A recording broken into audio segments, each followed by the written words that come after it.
آج ہماری خانقاہیں ہیں، سب کچھ ہے، اتنے سارے ولی پہلے کے دور میں نکلے جنہوں نے دین اسلام کی خدمت کی، سب کچھ کیا، لیکن آج کل بھی خانقاہیں تو بہت ہے نا۔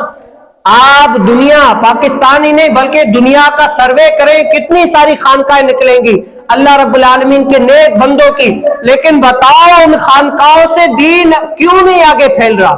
وجہ کیوں نہیں آگے دین اسلام کی تبلیغ ہو رہی، اشاعت ہو رہی، دین اسلام کا پرچم کیوں نہیں لہرا رہا؟ پتہ ہے کیوں؟ کہ ان خانقاہوں کے اندر خود پیر جو بنے ہوئے جو ہیں وہ کیا ہے؟ وہ خود نااہل ہے، وہ خود نااہل بنے ہوئے۔ خانقاہوں سے جو چندہ آتا ہے وہ لاکھوں کروڑوں کا نکلتا ہے۔ آپ یہ میری بات یاد رکھ لیں، کسی بھی خانقاہ کے اوپر، کسی بھی دربار کے اوپر پاس آپ چلے جائیں، اس کا صرف ہفتے کی یہ کارکردگی آپ نکالیں، ہفتے کی کارکردگی کروڑوں میں نکلتی ہے، کروڑوں میں۔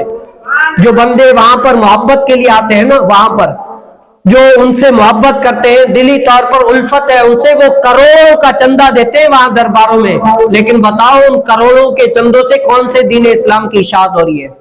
کون سے دین اسلام کے احکام آگے پھیل رہے ہیں؟ کون سے مدرسے مدارس بن رہے ہیں؟ وہ تو سارے جو کروڑوں چندہ آ رہے ہیں وہ تو سارے اوقاف والے لے جاتے ہیں، جو اوقاف میں بیٹھے ہوتے ہیں داڑھی منڈے، جو دین اسلام کے شرعی طور پر خلاف کر رہے ہوتے ہیں، جس سے اہل سنت بدنام ہو رہی ہوتی ہے۔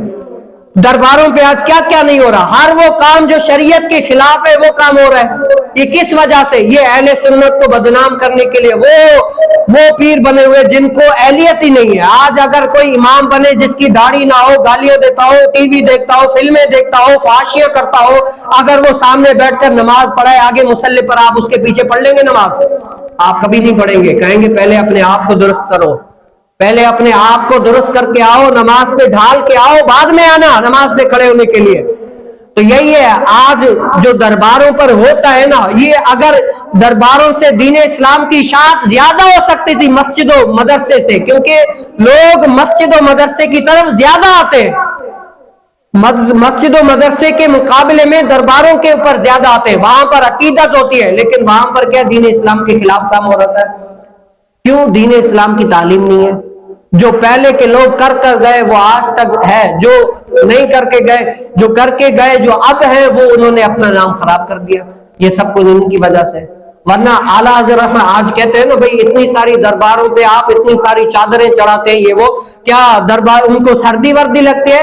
تو سنیں امام علیہ سنت اعلیٰ حضرت رحمت اللہ تعالی علیہ نے یہ اپنے فداء رضویہ شریف میں موجود ہے، فرمایا کہ اگر کوئی دربار پر چادر چڑھاتا ہے نا، اتنی ساری ڈھیر چادریں چڑھاتا ہے، یہ حاجت نہیں ہے تمہاری ان چادروں کی، اس جو اللہ کا ولی ہے ان کو حاجت نہیں ہے اتنی چادروں کی۔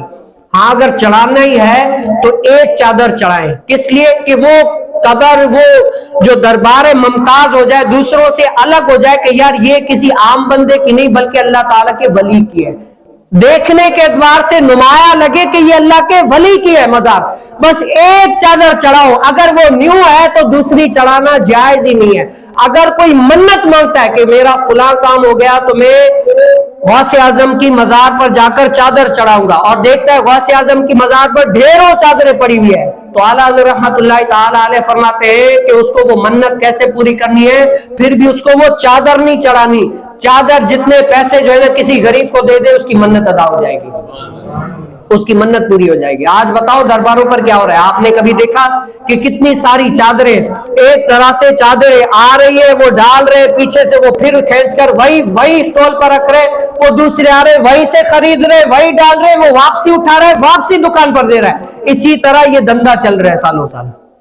کیا ہو رہا ہے؟ دین اسلام کا کیا کام ہو رہا ہے؟ یہ سب کچھ اگر ہمارے یہ مزار پر دین اسلام کی جس طرح شرعی طور پر درباروں پر یہ اپناتے، شرعی طور پر شرعی قانون کو مد نظر رکھتے، تو یہ جتنے سارے آتے نا لوگ دین اسلام کے محبت کرنے والے ہو جاتے ہیں، لیکن کیا ہے وہاں پر سجدے ہو رہے ہیں۔